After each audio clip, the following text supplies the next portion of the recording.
Hi, welcome to Awards TV, Awards FC's first ever vodcast. Today we're just going to be introducing ourselves, talking a little bit about what we do and why we're here basically. So I work predominantly in social media and marketing, things like that. And I've worked alongside Danny as a photographer at a football club he was playing for. I've done social media for the futsal side that we also play for together. So that's how I suppose that's how we came to meet really. Yeah, obviously I knew your wife from a very young age as well. Yeah. Went to primary school together. So there was a connection there as well. Yeah, absolutely. So when watched you play at Wembley, that was probably the first time I think I saw you play football. Oh wow, okay.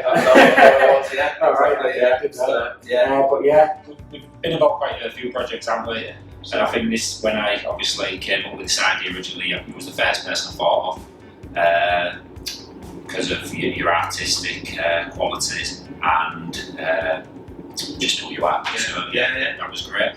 So, you're a bit of a charity football expert. That's where I've been most recently, isn't it? So that's what we've been working a lot with charity football sides since. So you've scored a few goals there. That's where I think I first saw you. Yeah, probably. Yeah, I saw you goal at Ferriby in that charity game against Hull City. Yeah, that was a good day out. Not the goal. Well, the goal was all right. It was a good day out as well. It was good fun. It was nice to organise that, raise a bit of money for the club, and round the day off with a goal against some ex-City players. Nice, good fun. It's all right. I think I've been injured ever since. Well, like I said, you've been involved with our futsal club as well, and it was great to get to see you playing with us last season with the futsal club. So it's been great. It's been great. So I'm Danny. I'm a semi-professional footballer currently playing for Alfreton Town. Past clubs include North Ferriby, Halifax Town, Winterton, Hall Road Rangers. Got a few tracksuits. I have actually. Except the clubs where you have to give them back. But got a few tracksuits. So ultimately it was pretty much the futsal that I would say that led us to this now, really. Yeah, so the idea originally came from, lockdown 1, where basically I needed to clear out everything in my house like most people did. I went to my mum's, she left loads of boxes in the garden out in the loft, and there was all my old football trophies as a kid, which brought back loads of memories, to be fair, but it was all broken.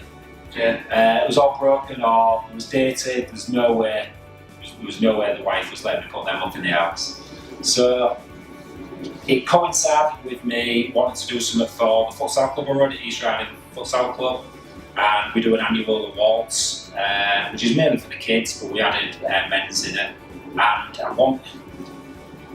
just thought there must be something different for the kids, something personalised where I could make it a bit different. And I couldn't find anything, so I thought, I wonder if I could make something, something bespoke. And I came up with this concept, came out of it. I said to wife, I was like, I think there's something here with this. I said, I think the quality. She was like, the quality's great. I said, I think there's something in it. So that's when I approached you and said, look, I've come up with this idea. What do you think? And we just ran with it. Yeah, we did. We just ran with it, and it's been great how it's evolved. But that original concept of bespoke personalisation, something different, something new, is something we constantly try to achieve. Absolutely, and it feels like it does feel like it's always changing. Like the original ones are up there, the black and yellow ones aren't there. Oh yeah, that's it. So that's the original trophy I came up with. This is yours as a thank you for all the media work. That was the original trophy we came up with. We must have done 2,000 different designs since that one. It's quite a simple one, that one. It was, and I think now it's sort of talking to clubs about what else they can use them for, and not even clubs, like we've done them for. I mean, there was my friend whose son raised a load of money for the NHS, and we did him one with like his favourite Marvel character on and things like that. And I I think that's what we do. Like we can, because it's a blank canvas, and it's essentially that's it. Then isn't it? That's it was only natural that football with the marketing scene. It was always going to be our biggest success. But as we spoke about before, this bespoke personalisation. There's a lot of people in football who will ask us for alternatives, like you said, for the towers and like the music thing. We've just come up with. So yeah, there's more to do, and there's a lot. I think we're at like not even at the first bit, are we? Like in the first year, we've seen how much has changed and where the demand has shifted. So like this week, the amount of inquiries we've had over the towers. I think now that that's great. That came from that one club wanted sharing the images that you took. Because when we first launched that, it wasn't as successful as we thought it might be. But it's amazing how this sort of Twitter community share what we're doing, and they engage with us a lot, which is mainly down to you've been great on that. But yeah, it changes like that, and then it's inquiry after inquiry. It does, and I think that sort of leads on to like the point I was going to talk about, like our vision there, and I think that's one of the things that we've always enjoyed is that relationship with the clubs. Like we've got partnerships with some teams that are slightly different to just like a friendship. Like there's different parts of that, but the actual just the general thing, like we get teams like Yorkies who share all our posts all the time, the Sands charity teams, and local sides. I think what's great about that is they've got no reason to. Yeah. We are a supplier, I'd like to think we're different to other trophy companies, but I think they see the value in what we're doing and how we are engaging and promoting other clubs and things like that, and it's been great.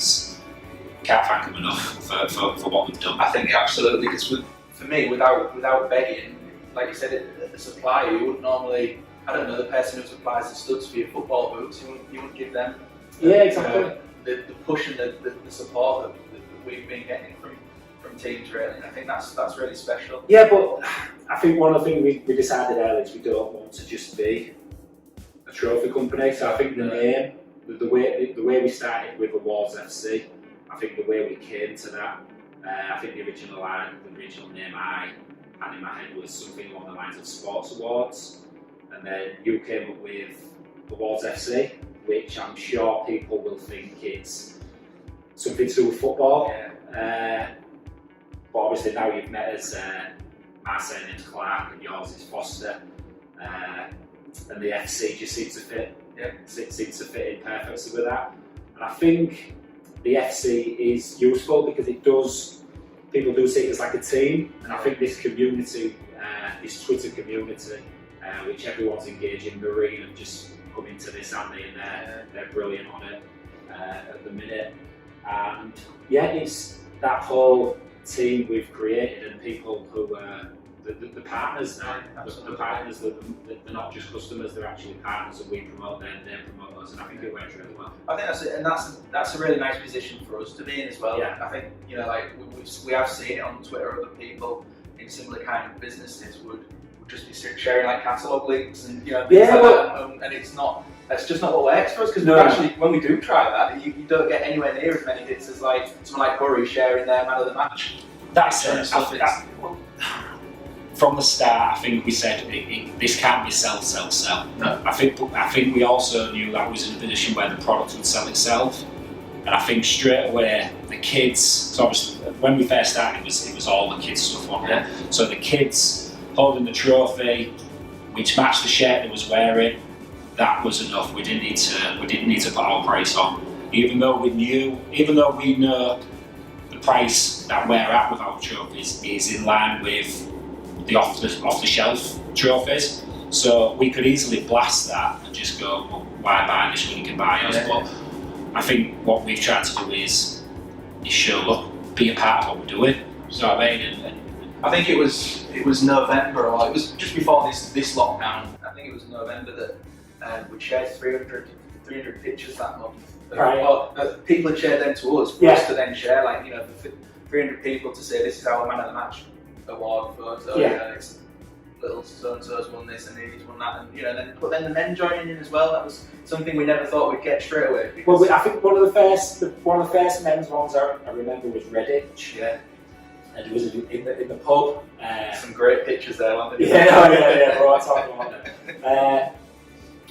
But yeah, it's just kicked on. So the Caversham one, that's great. They did all their artwork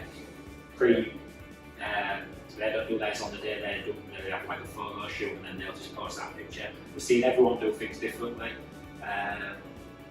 Yeah, so it's that whole side of it, that community has just been fantastic. And I think the things that we've had to do recently during lockdown to keep that engagement up, it's been great, because actually you really miss it. Like on a Saturday and a Sunday, to not get all those messages through from managers and stuff. Like most people get on a Saturday, Sunday, chill out, or like you've got football. Yeah. Whereas for us, like to get like when I see the messages constantly coming in, you're being tagged in a post, like that's it. It's like it's what makes this, for me, it doesn't completely makes it worth it, because we know that we're something that people believe in, because they're giving us the same. And I think that's why we're constantly looking at, obviously in the next episode we'll look at products, what we are providing, but I think constantly showing people new products and new ideas, like the lockdown challenges, for example. Absolutely. Like I said, the medals were supposed to be for summer tournaments, and suddenly people were getting for lockdown challenges, and I think the fact that people like Peachy and Hornsey are running these lockdown challenges and Hazel Rangers, and they've been engaging with us since day one. Really, they're now purchasing them for them, and it's all for them. It's all about the kids. And if they can give them something special, rather than little gold medal with a blue, white, red ribbon with a little stick-on badge, if they can do something a bit different, then that's what we're here for. That we'll come up with anything. We've had someone's asked us for a Charity Shield style trophy. I've got a few things in mind and I don't know what to do with that. But like I say, we're engaging. It's not just off the shelf stuff. Which we'll talk about in the next episode a bit more. But that's where we're at with all that. Absolutely.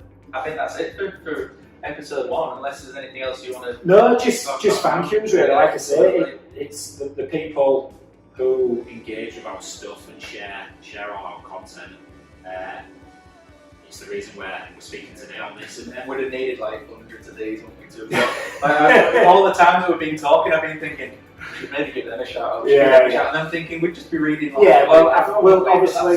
be having different shows about different partners, what they're doing. Hopefully they can come in and get involved when restrictions allow that.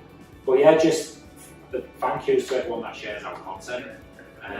Give this a share. Let's see how far it goes, and let's see people see our products and get them involved.